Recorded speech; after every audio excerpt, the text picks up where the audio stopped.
آپ کا میں نے ایک دفعہ درس سنا تھا جو شاید آپ نے جب اپنی زندگی میں آخری دفعہ جب تراویح پڑھائی تھی مسجد میں، تو اس وقت آپ نے کہا تھا کہ دین کو سمجھنے کے لیے ہمیں پیچھے سے پیچھے جانا پڑے گا، کہ یہاں تک کہ ہم اپنے آپ کو نبی کریم صلی اللہ علیہ وسلم کے قدموں پہ جا کے پھینک دیں، اور سائنس اور ٹیکنالوجی میں آگے سے آگے جانا پڑے گا۔ اس کی آپ نے مثال بھی دی، اس بات سے میں ایگری ہوں۔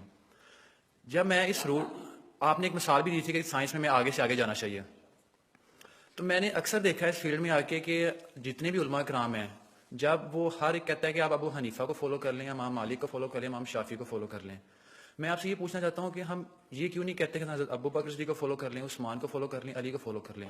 کیونکہ میں جس لیول میں پڑھتا ہوں نا، میں اسٹوڈنٹس میں، جب میں اسٹوڈنٹس کو بات کرتا ہوں تو اسٹوڈنٹ مجھ سے یہ پوچھتے ہیں کہ ہم ان لوگوں کو کیوں فالو کریں، ہمیں چاہیے کہ ہم نبی کو فالو کریں، صحابہ کو فالو کریں، انہیں کو فالو کریں۔ تو اس میں ذرا کنفیوژن ہے، تو اس میں ذرا کلیئرٹی تھوڑی سی کر دیجیے۔ دیکھیے، ہمیں دین اگر سمجھنا ہے تو ہمیں پیچھے کے پیچھے جانا پڑے گا یہاں تک کہ حضور تک پہنچ جائے۔ البتہ حضور تک پہنچنے کا مطلب کیا ہے؟ ایک حضور نے ہمیں قرآن دیا، ایک حضور کی سنت، ان دونوں کو ہمیں اختیار کرنا پڑے گا۔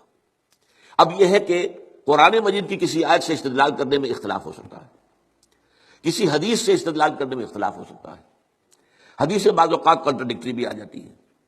ان کے مابین توافق پیدا کرنا یہ ایک بڑی علمی جدوجہد ہے۔ تو یہ جو انفر کرنا ہے قرآن سے اور حدیث سے، اس میں ہمارے فقہا نے اپنی زندگیاں لگائی ہیں، اور اس اعتبار سے اگر ان کو فالو کیا جا رہا ہے تو اس بنیاد پر کہ یہ قرآن اور سنت کی تعبیر ہے۔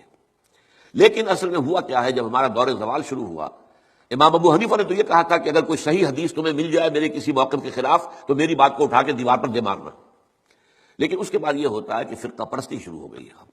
یہ فرقہ پرستی جو ہے اس نے ساری خرابی کی ہے، ورنہ ہم یہ سمجھیں، اور میں نے اس کے اوپر جو ہے ایک انٹرویو بھی میں نے حال ہی میں دیا ہے، اور میں نے یہ 20 اگست 1980 کو تقریر کی تھی علماء کنونشن کے اندر، جو ضیاء الحق صاحب کے دور میں علماء کنونشن 2-3 ہوئے تھے، ان میں سے پہلا کنونشن جو تھا اس میں میں بھی شریک تھا۔ اس میں نے تقریر کی تھی کہ ان فقہی اختلافات کا حل کیا ہے۔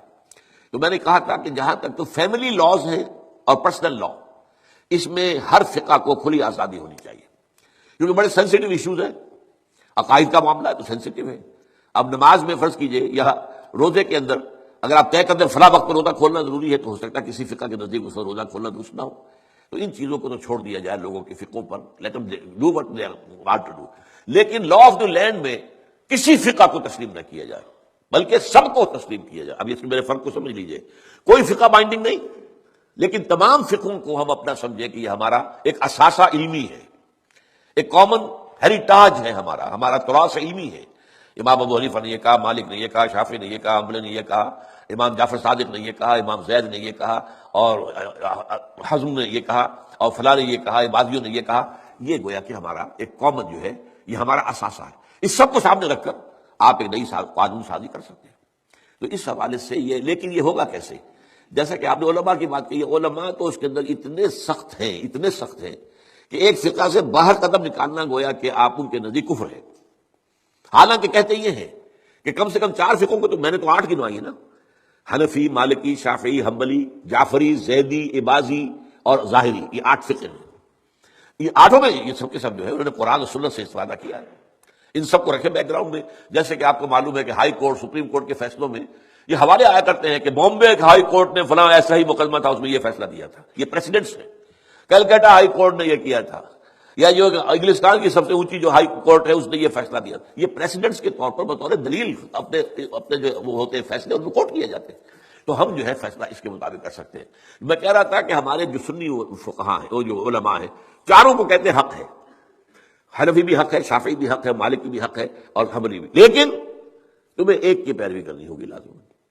یہ میرے خیال میں ان کی زیادتی ہے، ان کی فرقہ پرستی ہے، اور اس کی وجہ اصل میں کیا ہے، اس میں غلطی ہماری ہے اصل میں، جس کے نتیجہ وہ نکلا ہے۔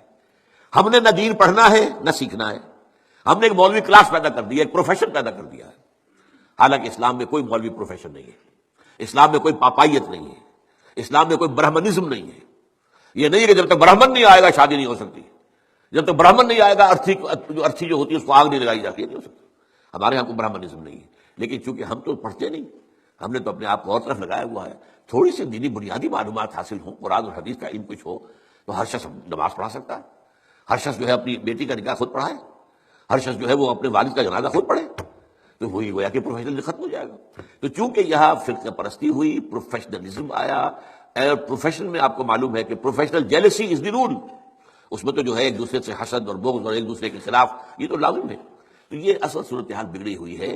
اس کا علاج یہی ہے کہ آپ کمر ہمت کسیں، خود قرآن اور حدیث کو پڑھیں، اللہ کا نام لیں اور کمر کسیں. یہی کام ہم نے کیا، میں نے یہی کیا. میرا پیشہ تو نہیں تھا، میں مولوی تو نہیں تھا، میرے پاس کسی مدرسے کی سند تو نہیں ہے. 40 سال میں نے جمعہ پڑھایا ہے الحمدللہ. درس قرآن میں 50 سال سے دے رہا ہوں الحمدللہ. میرے بیٹے جمعہ پڑھا رہے ہیں، وہ ایک MBBS ہے ان میں سے، ایک جو ہے MA فلاسفی ہے، ایک جو ہے وہ ڈاکٹریٹ کے کورسز انہیں مکمل کر رکھے ہیں اکنامکس کے اندر. پڑھا رہے ہیں جمعہ، ان لوگ کہاں پڑھا رہے ہیں. تو یہ کام کرنا جو ہے اس کی طرف زیادہ توجہ ہونی چاہیے پازیٹیولی.